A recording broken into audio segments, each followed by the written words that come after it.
On the last day of this wonderful uh, Festival of Letters, we have with us an amazing writer who has broken all the definitions. You can read him as a historian, he can read him as a person who documents community, language, and with an amazing flair of a storyteller. Thank you so much. We are discussing your book, the book, The Gujaratis.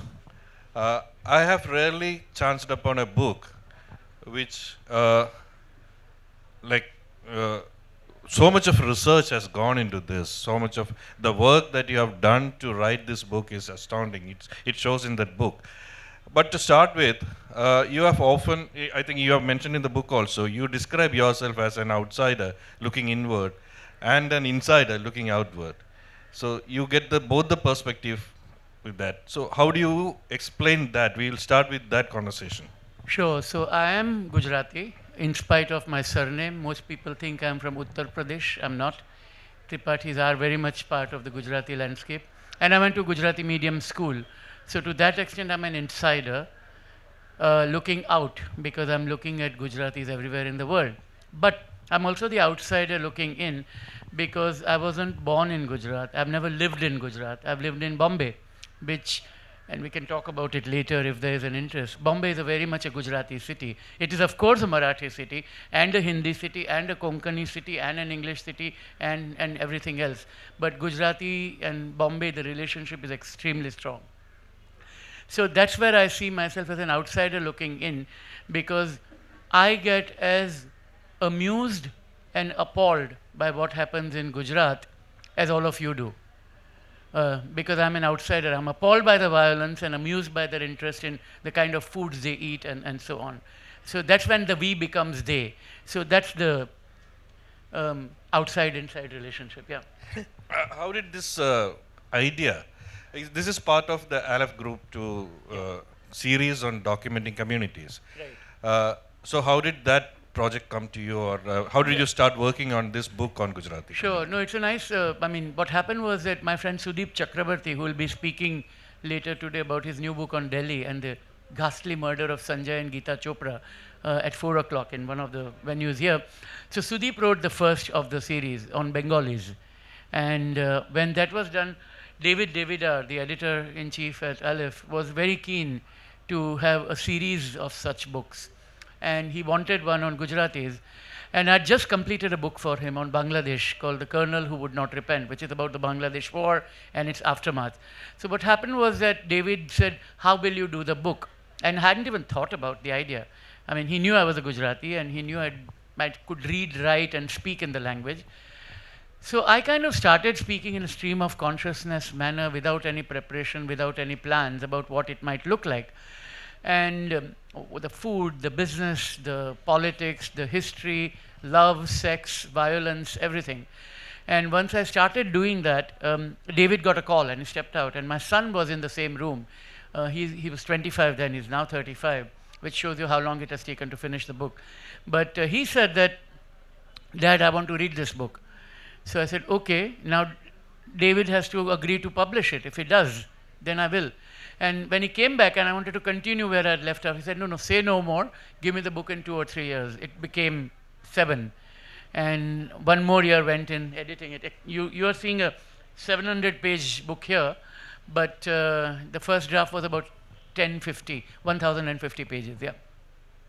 Okay. And you have captured the essence of Gujarati identity beautifully in this book. You use the metaphor of Hotel California, where you get in and you will never get out. Yeah. Okay, but you then can check out, but you can never leave. Yeah. Yeah. So, but then this book also does the job of busting the myths regarding Gujarati community, and one of the thing is Gujaratis are non-violent people. You have listed and you have quoted people, you spoke to people, you went to history, cited incidents from history, showing that violence is not an aberration. The pogroms or the riots that are reported from Gujarat are not aberrations. It has been there right from the beginning, and violence is in the within the community. And you quote, I think, Madhav Singh Solanki, who said, Gujaratis as a community has always been violent and you needed a Gandhi to calm you down. So let's talk about that, how you broke that myth of violence and non-violence. Even Gandhiji said that while non-violence is not about cowardry, it's a moral So strength. Gandhi did say that non-violence doesn't mean you're a coward. And when Bhagat Singh died, he actually said that, in certain cases, certain kind of violence has a role. I mean, just 2 days ago or 3 days ago, when I was at in the final debate at Jaipur Literature Festival, Gopal Gandhi came and he did say that, Gandhi opposed violence as a form that he would use, but he could see that it was being used, and there could be some, because we were talking about pacifism in that session, so just to place Gandhi's remarks in context. And yes, Madhav Singh Solanki did indeed say. So just statistics bears this out. If you look at the statistics of riots in India, Gujarat, in terms of the proportion of people in the state and the proportion of incidents, the percentage of incident, the proportion is pretty bad. I mean, it makes Gujarat look very bad. Of course, Gujarat has far fewer people than Uttar Pradesh, so Uttar Pradesh may have more incidents, but because it's spread over a much larger number of people, the per capita figure is much lower. But in Gujarat, it is much higher because there are fewer people and more instances of violence.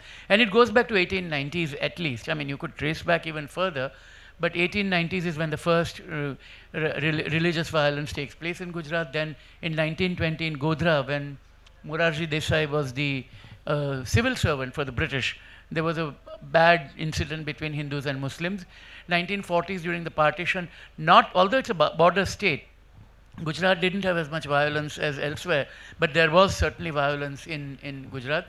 And then before 2002, the biggest communal conflagration ever in India was in 1969, the year of Gandhi's centenary.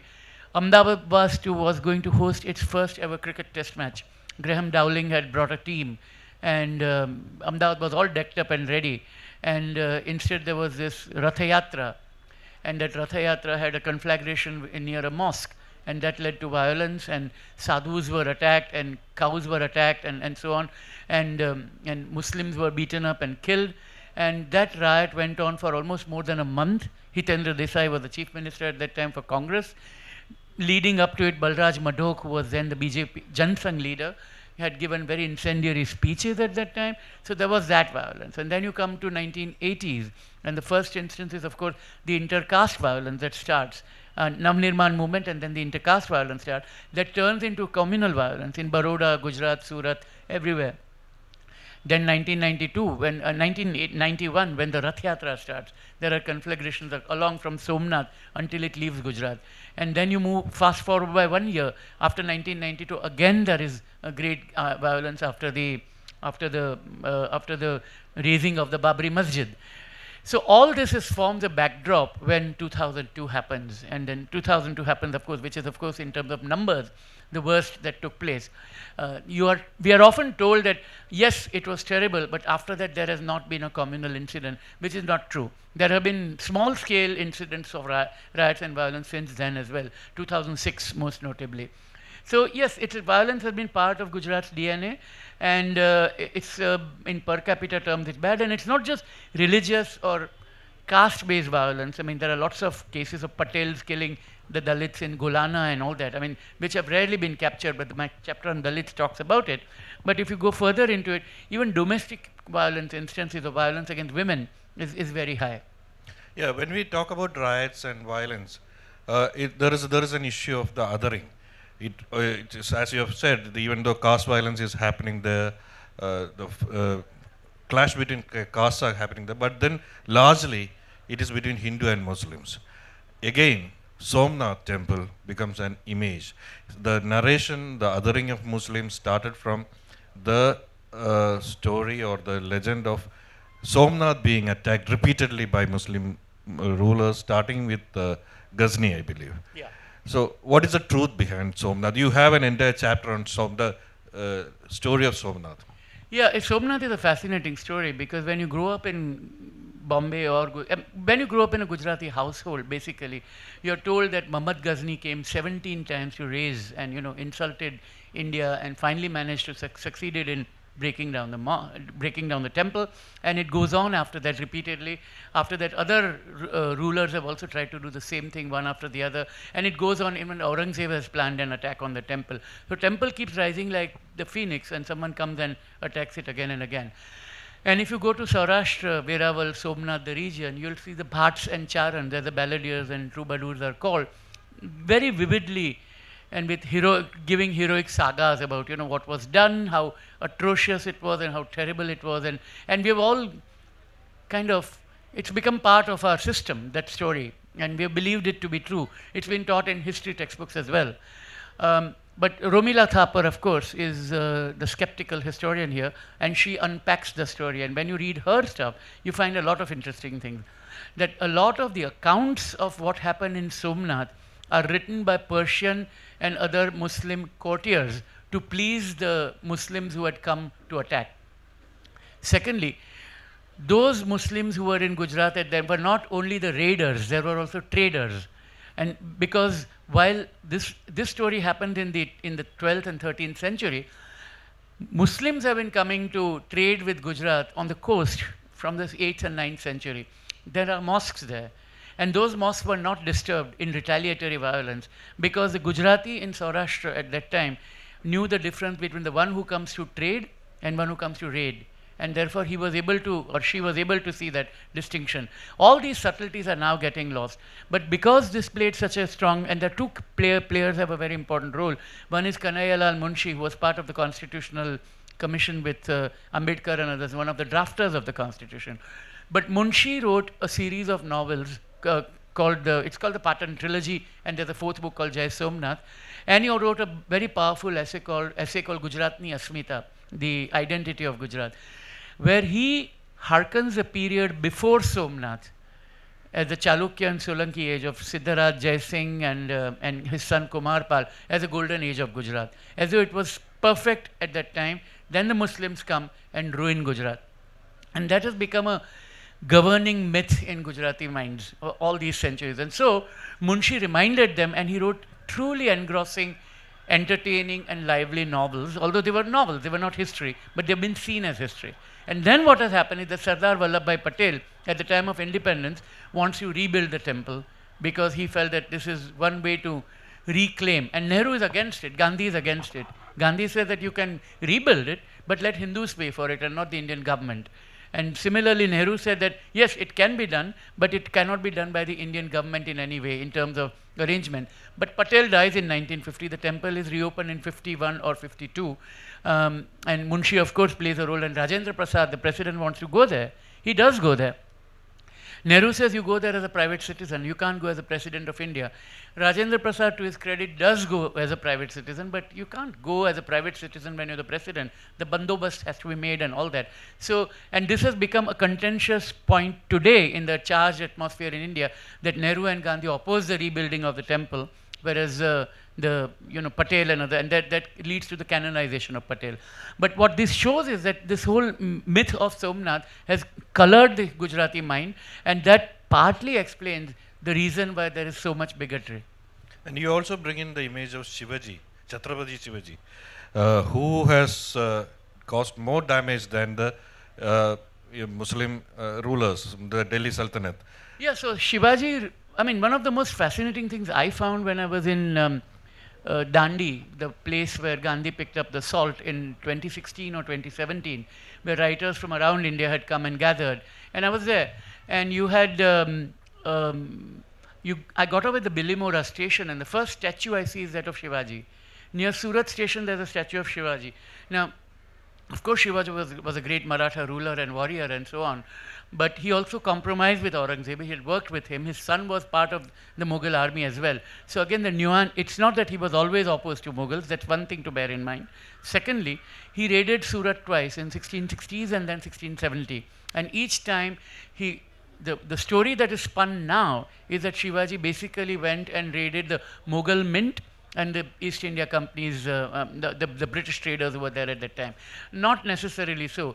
The richest people at that time, and Surat was an extremely prosperous town at that time, and the wealthiest people in that time were people like Virji Vora, who was a Jain and Gujarati, but he was also ransacked, and people paid him kind of, protection money to avoid the Maratha armies coming. There's a novel by Icharam, a Gujarati writer, from that, written soon after that period, which kind of recounts that. So at least there's some, it's not contemporary, but it's written within the living memory of the period when it took place.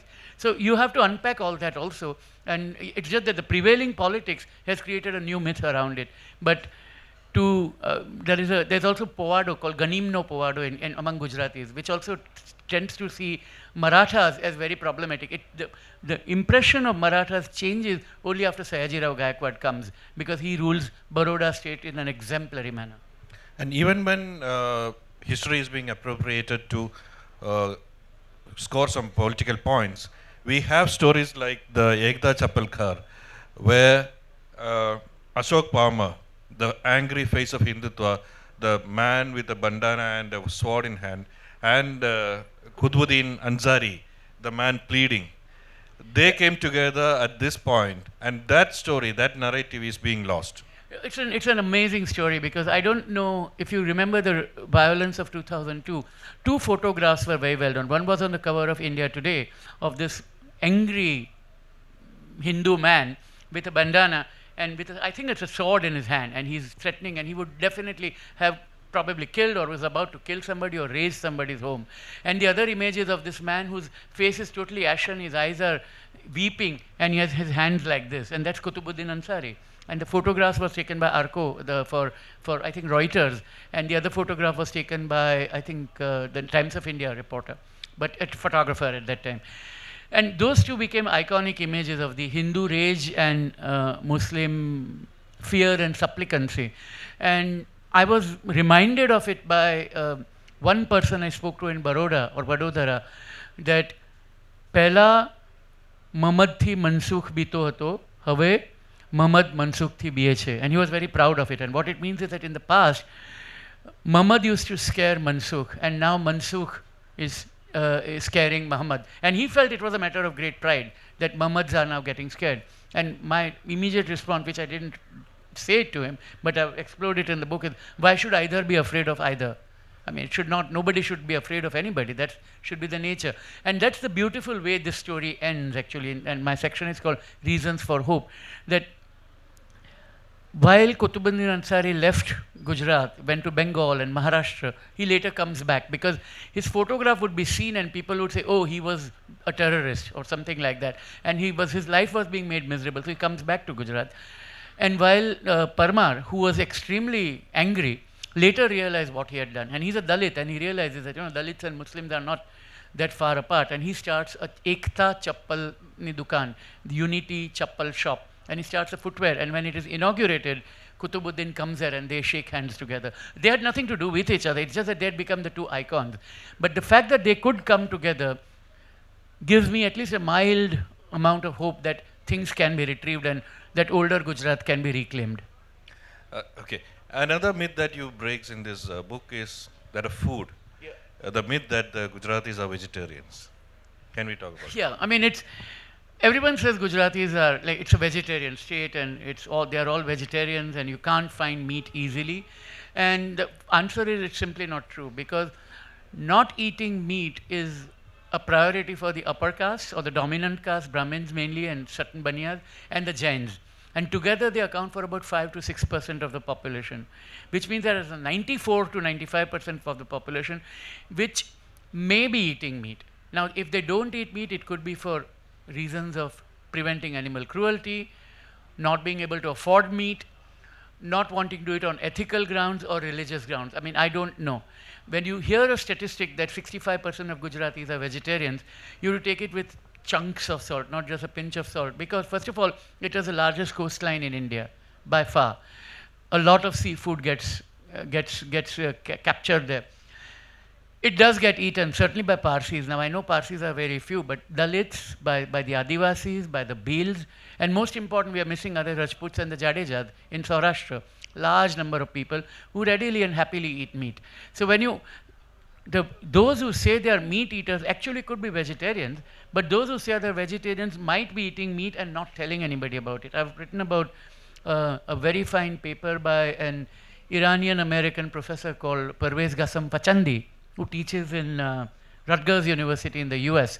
And it talks about how Gujaratis have weaponized the notion, or Hindu Gujaratis have weaponized the notion of vegetarianism as a form of militancy to express disgust not against meat but also against meat eaters and primarily the Muslims. And you do see that happen.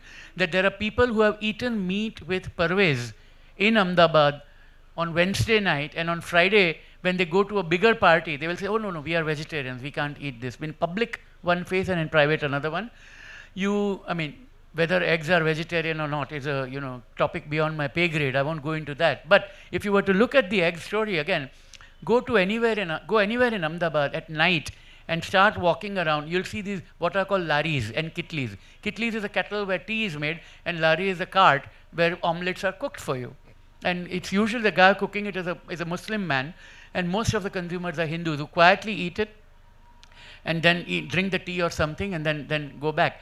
And more than that, Bhatiyar Gali, which is another part of Ahmedabad, you go there and you see nice Hondas and BMWs parked there, and very wealthy dominant caste Gujaratis would come there, eat kebabs there, and after they've eaten the kebab, they will have a pan, so that when they go home, and if somebody who says, open your mouth and let me smell, the mother or the grandmother, they will only smell the pan and not the meat that has gone before that. And this is routine. I've seen it too often. So yes, it does happen. It's just as, people who are foreign nationals, when they go to a 5-star restaurant with Gujarati friend, they say, sir, do you have your passport? And you would say, yes. Then can you order beer? You don't have to drink it, but I want to drink it. They won't notice. Just show your passport, because then you're able to. So this ability, it's a kind of hypocrisy, compartmentalization, double standard is very much part of the trade. So yes, I simply won't be able to say with authority that yes, Gujaratis are vegetarian, because no, not necessarily so. And also the enterprising spirit of Gujaratis is also very famous. When we talk about that, we need to talk about the Gujaratis who have done exceptionally well in other countries outside India. And one story that you have dealt in detail in the book is that of Africa or Uganda, where Idi Amin pushed out an entire group, 20,000? 70,000 totally, and about 40,000 were Gujaratis, yeah. Out of Uganda. But immediately after the regime change, they came back and re-established themselves. That resilience is there. And then there is the beautiful story of a Gujarati nurse treating Idi Amin while he is in exile. Yeah. So we can talk, say that in detail. So there was this very well-known young boy, but who later became very well-known, called Nanji Kalidas Mehta. And he was he wanted to go on a boat, and he just wanted to leave and explore Africa. And he goes to Africa. Then there is a Karimji Jivanji also goes there. He goes there to Tanzania and Uganda because he sees that the British are going to build railway, and the railway is going to be built by Indian labor, and that Indian labor will want to eat dal and rice, and who will provide it? So at every station, literally, he opens a kind of a grocer's shop, and from that he builds a huge empire. Karimji Jivanji. Alidin Vishram is another such person who does the same thing. And then there is Manubhai Madhwani, the Madhwani family, which goes to Uganda. And they deal in sisal, in Gambir, in all kinds of plantation, but most important, sugar. They become the sugar kings of East Africa. But of course, they don't interact much with the local community. They don't intermarry and all of that. And Idi Amin thinks that these guys are exploiting. The Asians are exploiting like leeches, taking away our wealth. And so he kicks them out, and unceremoniously with a 3-month notice. And they all turn up in small British airports like Stansted and Luton and places like that, and are taken to various places. Somehow they all end up going to Leicester. Many of them go to Leicester and Midlands. And again, British take them grudgingly. They say that you are Indians, but they all had British passports. So Indira Gandhi quite rightly says, no, they are British citizens. You can't simply send them here because once they left India, you have to look after them. So reluctantly, Britain takes them in, and being tone deaf about these things, offers the people who come ham sandwiches as a first snack, when many of them are Muslim and others are Gujarati Hindu vegetarians. So, it's a completely, ham sandwiches go a begging, and then cheese sandwiches are offered as an option. It's a story that I picked up there. But they come, they start building their lives again, and then when Obote comes back to power and Idi Amin has gone, there is a desire to go back. Some do go back, some to reclaim their property which was taken away. But then Museveni, the new president, goes to the Swaminarayan temple in London and says that please come back, forgive us. And then many of them have started going back, have re-established, taken over their own farms again. And there's a very poignant story at the end that I talk about, where there's a woman called Vasanti Makwana who has had to leave Uganda like all the others in an exodus, and she goes to Canada. She comes to London, marries an Indian Gujarati who speaks French because he's from Francophone Africa, and they move to Canada. And she becomes a nurse. Then she takes a sabbatical, and she chooses to go to Saudi Arabia. And she's told one day that there is a very prominent patient coming, and it turns out to be Idi Amin, who had taken exile in Saudi Arabia. And she's caught in a dilemma what to do, because she's an anesthetic nurse by training. If she increases the dose of something, it could kill Idi Amin.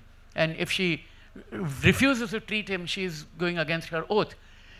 And when she goes there, she actually starts telling him that, you kicked us out, you treated us this badly, and we had to rebuild our lives.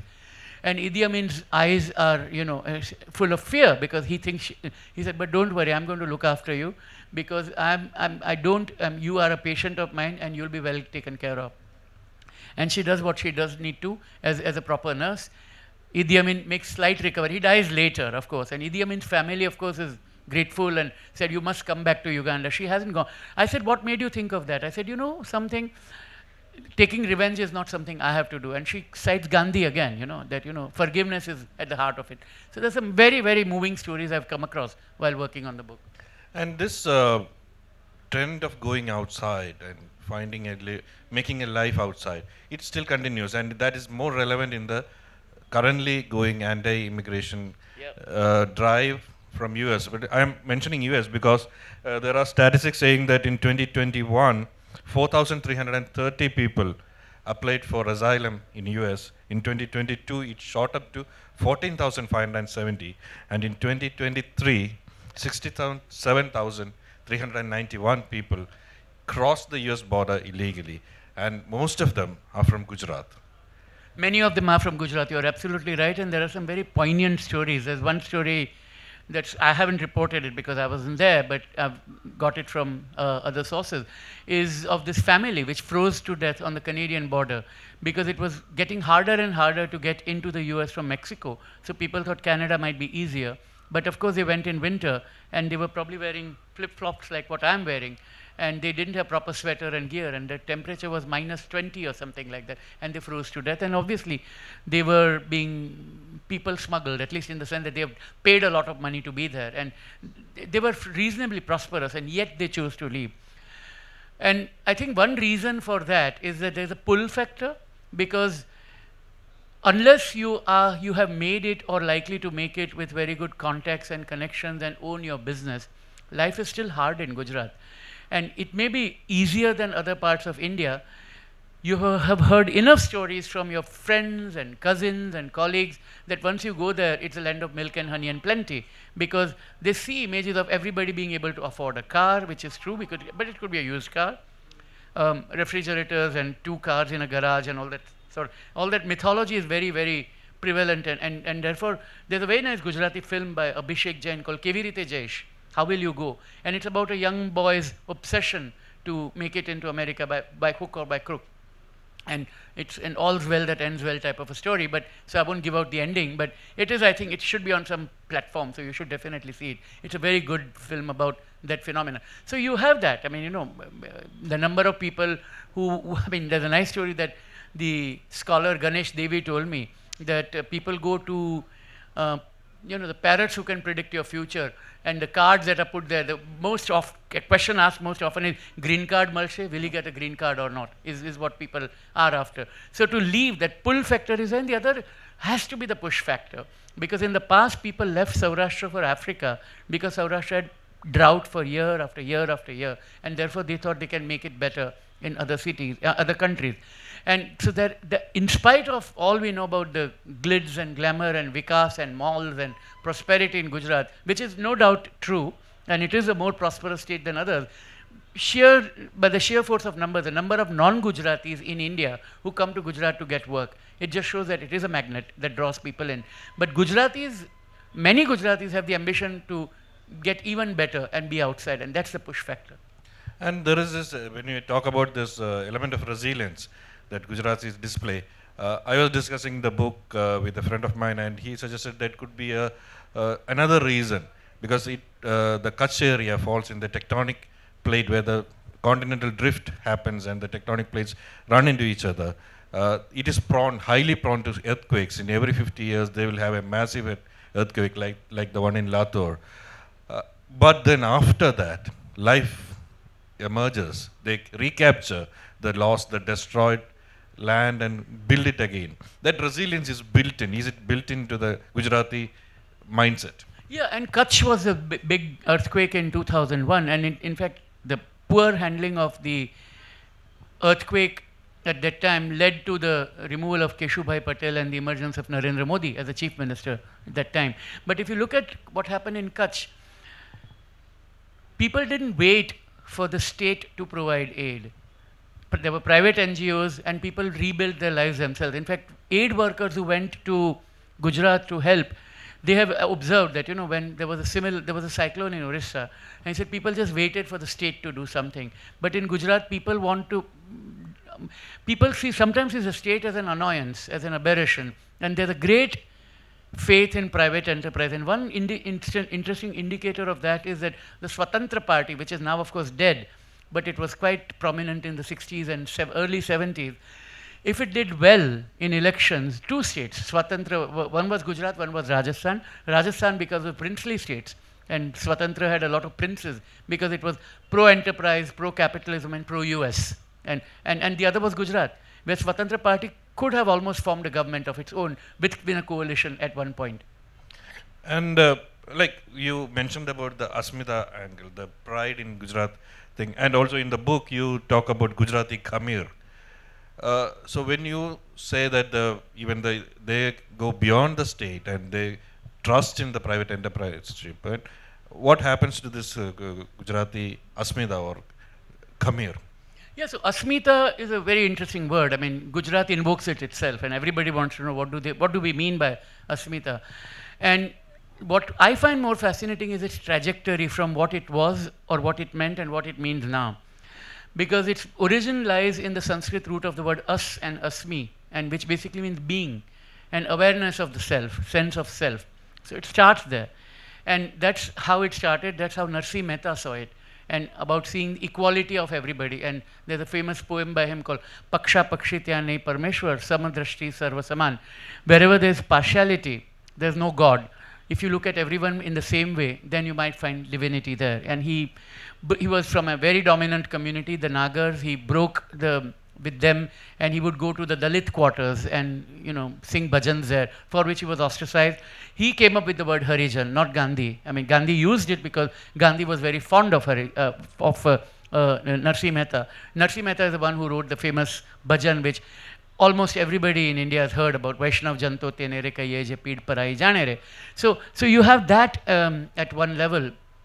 And that Narsi Mehta talks about. And then you have Narmad, who says that, yes, self-awareness and equality are good, but I am proud of my place. And he comes up with the word Swabhiman, which becomes embedded in it. But it's still a relaxed form of pride, because he actually writes a poem called Koni Koni Che Gujarat, whose Gujarat it is anyway. It's quite inclusive. He does draw the boundary with 4 temples, but he says anybody who's in this territory is a Gujarati, and he doesn't make a distinction between Hindus and non-Hindus. And after Narmad, it's Govardhan Ram Tripathi, who writes 4 novels, Saraswati Chandra, where he says, yes, self-awareness and pride are important, but you have to subsume them for the familial good. And therefore, he writes in these novels, a man who wants to marry a particular woman and he cannot, and he has to accept it because the family says no. And then later, when she marries somebody else and that husband dies, can there be a widow remarriage or not? And he ends up not doing it, and instead builds an ashram there called Kalyan Gram, the welfare town, which inspires Gandhi. And you see the Phoenix and Tolstoy ashram. Many things inspired Gandhi, but Kalyan Gram's architecture, I mean the social architecture, not the physical architecture, has inspired Gandhi in South Africa. And the books were written at the same time. The last of the books was in 1901. It's a 4-part novel, and the last of the ashrams was 1906. So the impact is very clear and very visible there. And then after Gandhi, who says that, you have to look at the whole humanity and not just an individual, that's when Munshi comes in. And that's when he says that, no, but our Asmita really belongs to pre-Islamic Gujarat. And he starts talking about a pride which slowly begins to turn into arrogance. And it's manifested in politically twice. Once during the Narmada movement, where every time anybody criticized the dams for the treatment of people, rehabilitation, or the amount of water that would actually get generated, whether the crops will grow as much as is being made, when that conversation takes place, the Gujarati politicians would say, you are attacking our asmita, our pride, our sense of self. And later, of course, after 2002, the word got weaponized and became a kind of a way to condone bigotry. Because every time the government was being criticized or Mr. Modi was being criticized, response was that, no, you are attacking the Gaurav of Gujarat and Asmita of Gujarat. Not necessarily by Mr. Modi, but by the people around him. That was the message that was being given out.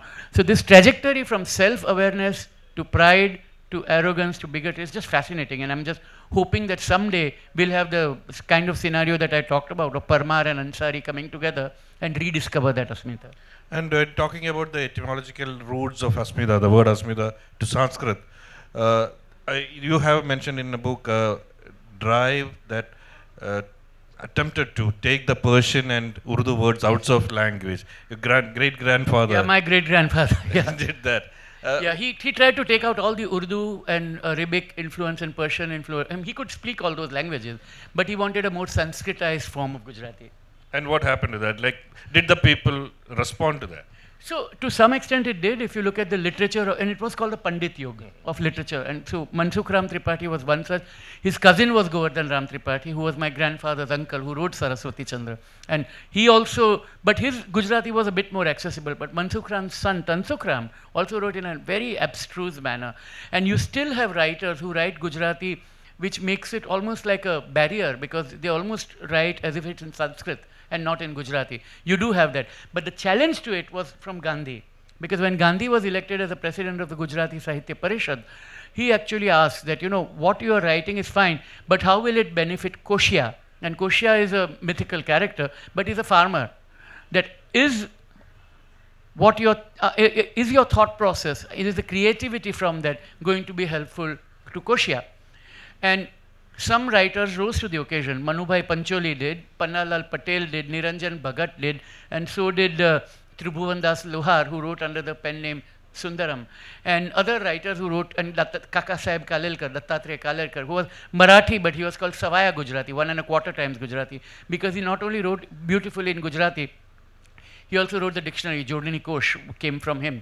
So you have all that happening at the same time, that you have some incredibly seizing it, and that became the Gandhi Yuga literature. And then comes the Arvachian Yuga with Suresh Joshi, who is inspired largely by European literature. But the point is that, yes, there was this attempt to make it highly stylized, and I don't know if there are any Bengalis here, but Shadu Bhasha and Cholti Bhasha, it's that kind of a culture that, this was the Shadu Bhasha, the priestly language, acting as a barrier. And one of the effects of that was that it made it harder for the Muslims and the Parsis to own the language, and it almost became a political tool. And there is a threat, there is an inherent threat in weaponizing Asmita or Kamir, in the sense that when a Gujarati leader becomes a national leader, automatically this weaponized Asmita become a national identity. Gandhi did not fall into that trap. He did not speak about Asmita. Patel, even though he was very proud about the Gujarati identity, he did not weaponize it. But when it comes to the recent leaders, is it going to impact how India is responding, how the communal amity in India is it going to be affected by this weaponizing of Gujarati Asmita? I'm not sure whether the rise of Hindutva is intimately linked with the manifestation of current definition of Asmita, but there is certainly a link. But I wouldn't call it a causative relationship. But yes, it is that Gujarat model of, of doing 2 or 3 things at the same time. One, to valorize a past. Two, to otherize other people. Three, to show the otherized people as the enemies of the majority, or not majority, but the dominant communities, and even if it's a minority, and make the dominant feel they're victims. And this is a global thing. It's what Trump is doing in America by telling the white people that, oh, these Mexicans and these black people are going to treat you badly. And I think it's a very good trick on the part of strong political leaders to make the powerful feel that they are powerless. And I think that is succeeding and manifest, and you know, it goes beyond Gujarat. I mean, you know, look, think of the old images of Hanuman, you know, supplicant at the feet of Ram and Sita in Ayodhya, and look at this angry Hanuman, whose sticker you see in the back, at the back of many cars now in North India certainly, and in Western India. I mean, it's part of that. Even the image of Ram, as you know, the playful Ram that one sees, and it's been written about in Tulsi Ramayana and everywhere. But then when you see the almost like a Marvel comics hero, you know, that's interesting. And Amar Chitra Katha itself is a very good manifestation, how Ram was painted in the early years of 60s and 70s, and how he might be painted today. I asked this question particularly because in the chapter where you deal with leaders, Gandhi to Modi, you make a very interesting observation. Like, unlike Salman Rushdie's character, Salim Sinai, who is chained to history, Modi is unburdened by history. That's the word you are using. The history is being, the new generation is unburdened from history. They are creating new history out of half-truths or lies or myth. So how dangerous can it be? No, it can be dangerous, of course, but I think the rationale is interesting. He has Narendra Modi's brilliance lies in astutely understanding how India has changed. And the way to look at it is that something like 400 million people are alive today in India who were born after 2002, and 600 million after 1992 when Babri Masjid was raised. And only 4 to 5% of Indians were born before 1958. So, of course, you're talking about a nation of 1.4 billion people. So when you talk about 5%, that's still a large number. I don't deny that for a minute. And life expectancy is rising. My point is that you have a generation of people who are in their early 40s, who have no living memory of Gandhi or Nehru, who only vaguely have heard of Indira Gandhi, and who were not there at the time of Blue Star or assassinations or the pogrom that followed in Delhi and northern India against the Sikhs. And they have also, post 1991, if you look at it, the 600 million that have been born since then, they've grown in an India that my generation, was a surprise for my generation, grew up in the so-called Hindu rate of growth, right? 2 to 3% growth per year. And lucky, and depending on handouts from the Public Law 480 and food aid from USAID, which now has disappeared or is disappearing fast. But anyway, so that was the situation. And instead you have people who have grown up in the reform-minded Manmohan Singh, Narasimha Rao, Vajpayee India, which grows at 5 and 6%, where the roads are being built, malls are being created, and everyone has aspirations, and the old order has changed. That means it's no longer, I'm from Mumbai, right? So South Bombay no longer matters. It's BKC and beyond that matters. And you know, the new airports and new everything and newness, which has created a lot of expectation. So that expectation Modi has understood very astutely, and he has shown that, you know, the past was one, and that's when we were doing nothing and everything has changed. His followers spin it out as saying that this is a post-2014 phenomenon. It does go back to 1991. We have to be honest about our history. But the fact is that it is a very different country now. And he knows how to play that game well, which other politicians are still scrambling to catch up with. Even while talking about othering the minorities of Muslims, it is very interesting that you have observed that nowhere else in India or anywhere else, we have so much of diversity within the Muslim community as we have in Gujarat. That's true. I mean, you know, most people see a Muslim community as Shia and Sunni and think that's where it ends. But Gujarat has 3 major Muslim communities. One is called Khoja, one is Bora, and one is Memon. But beyond that, you have Chelia Muslims who have controlled most of the restaurant trade. who control the restaurant trade on Gujarat's highways. In the denotified tribes, you will find many Muslims. Some of them are artisans and karigars, as we call them. But Mirs, Mianas, and the Maldharis, you'll find them there as well. And the Siddhis, we shouldn't forget the Siddhis who came from Africa and who do have a very syncretic form of religion that they practice. So when you try to break it down, anthropologists have said that there's a greater diversity and richness and variety in Muslims in Gujarat than almost anywhere else in India. Okay. On that note, I think we can take questions from the audience. Salil, that was an absolutely fascinating description of this community. I wish I had more lifetimes that I could, read the Bengali, about the Bengalis, the Gujaratis, the Maharashtrians, the Malayalis, my own community, the Sindhis, and so on. But one doesn't have.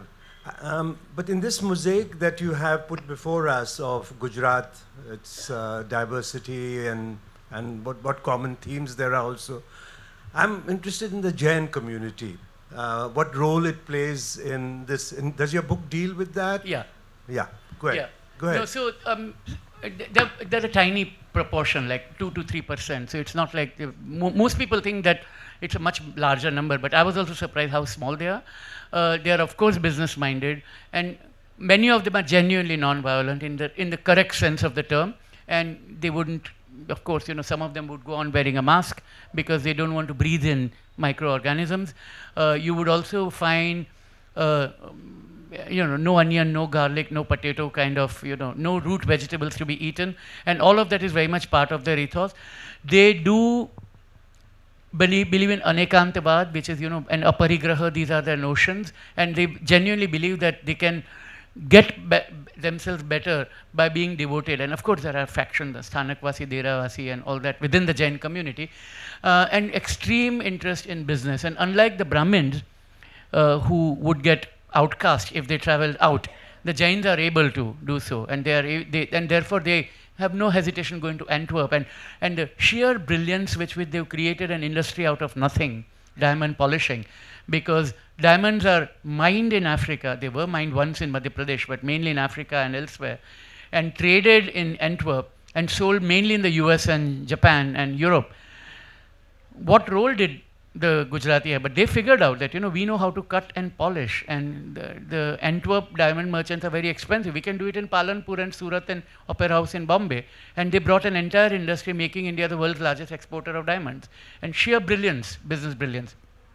Now under threat, both from Kathiawardis who are trying to challenge them on one level within Gujarat itself, and also the artificial diamonds, which are almost as good. And so the smarter Jains, again, now, I know many of them because they went to school with me, some of the most prominent diamond merchants of India, and they tell us that, we are telling our children to think of other businesses, and, they become like a venture capital investing in other industries so that they can move out from that. But it's definitely, and the other interesting story I've talked about is their relationship with conflict diamonds in Africa. And before we take the next question, he has mentioned everything about this community, Gujarati community, in this book.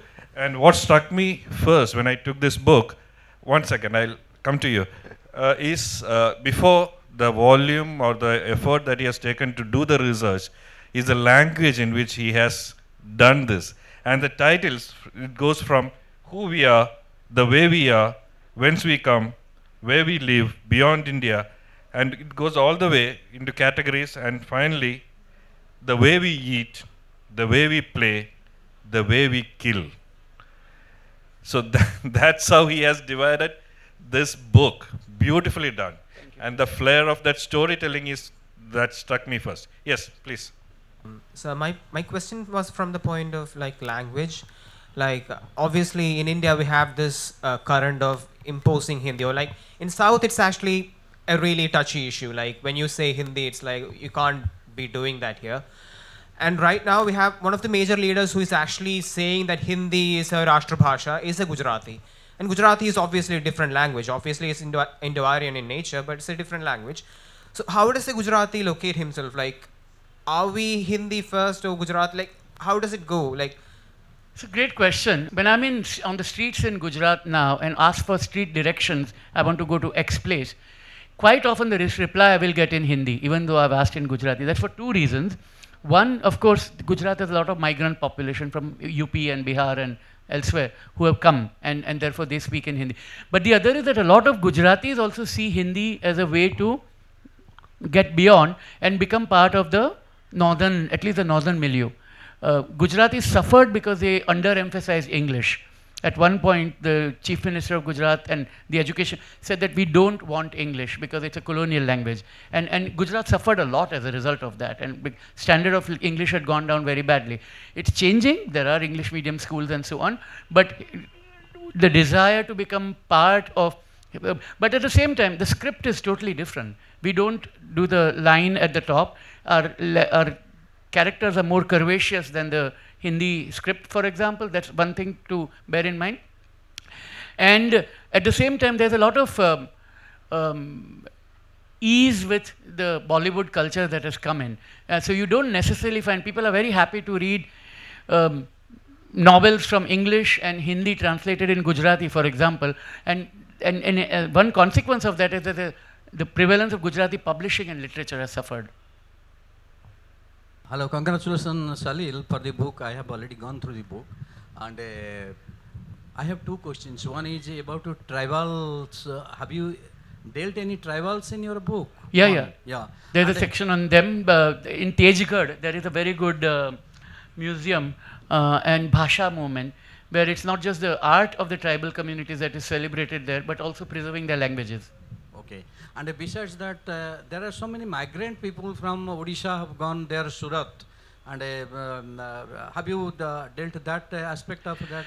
Not people from Odisha per se. I'm not picked because what I've said is that because there are so many jobs in Jamnagar, Surat, Ahmedabad and Baroda, a lot of people from states where jobs are scarce have moved there. So that I've written, but not necessarily picking on Odisha. Odisha, there's another story, which is the Patels, where Patels have a shortage of women. So they actually went and somehow, I don't know the logic behind it, but they went to Odisha, claimed kinship with a particular community and got women from there to come and quote unquote converted them into the Patel community, which is completely a mythical process because you can't convert to a community, and they have come there. So but that's a very small incident mentioned in the chapter on Patels. Okay, thank you. Sir, actually 10 years back, I was working in Muscat, the capital city of Oman, and I saw a lot of Gujaratis there, their businesses, their restaurants and all. And I heard that Gujaratis were once very influential there, and they have close access to the king and the government there. And I heard some big names like Ramdas Khimji and all. So I'm very curious about how these Gujaratis got this much influence in Oman and the kingdom. So what happened, I mean, Ramdas Khimji is in the book, and the Khimji Puja and the Dharamsi family were very prominent in Muscat. I met them and they are in the book too. But what happened was exactly that they went there to trade, and they played by the local rules. For example, they never imposed, and in fact, one of the very prominent Muscat businessmen told me that આપણે તો બે પૈસો કમાવાનો છે, નીચી મુંડી રાખીને કામ કરવાનું. We have to keep our head down and we want to earn 2 paise. મને રાજકારણમાં પડવું નહીં. No, don't get involved in local politics. So the Gujaratis who went to Muscat went essentially to trade. And that's all they were interested in. Gujaratis in East Africa did take part in liberation movements, but that's a separate story. But here there was no need for it. And if you look at the Sultan Qaboos, for example, the earlier Sultan, he was a very benevolent ruler, very well liked, very well respected, and thought very highly. He even gave the high honors to some of the Gujaratis. And at one point, the Sultan of Muscat also ruled Zanzibar, and the main tax collector was a Kutchi Gujarati that he had set up there. I want you to talk about, give an anecdote about how the East India Company that changed the history of India is now owned by a Gujarati. We'll end with that anecdote. Sure. So, we all know that East India Company was bound up in 1874. But the title remained with the Queen. And there was some aristocratic, upper class, Anglican, white British friends, about 30 to 35 of them, who used the title essentially to do wholesale trade of tea. So they would buy tea and, and this not young, he's my age, he was my classmate, but he was at that time young, guy called Sanjeev Mehta. he was a middleman in that deal, and he thought that, this is such a great brand, and I should take it over. And he slowly, one by one, started buying them up because he wanted to recreate the brand. And he said, I will make the ethical East India Company. Of course, he was challenged. Amitabh Ghosh was extremely critical that will we have Ghazipur opium factory again coming up, and will the departure lounges be named after, for example, wherever the slaves were taken out of and the indentured labor were taken out. He was very angry about it. And Sanjeev said, if I continue those practices, I should be opposed, but not otherwise. But one person remained stubborn at the end. He was refusing to sell his shares. So finally, one day, Sanjeev goes to his home on the 1st of October, as it happens, one particular year, and brings out his checkbook and signs the check. He said, you write the amount for your shares, and if the price is right, I will give you that check. If it is not, I'll tear it up, and then I'll keep issuing bonus shares to myself, make your share lower and lower, and wipe you out of the company completely, and your shares will be meaningless and worth nothing because I would have issued so many other shares to other people. So this man thinks for a while and writes an amount. And he said, it's one of the best deals I made because it was much less than what he was expecting to pay for it. And Sanjeev later told me that, it was the day before Gandhi Jayanti, and we got East India. And I've seen him cradle the original chop of East India Company as if he's holding his newborn baby. He's incredibly proud of it. And he has set up a store at Bond Street in London. And I think you can order, he makes teas and stuff like that, which can be ordered on mail order. Yeah.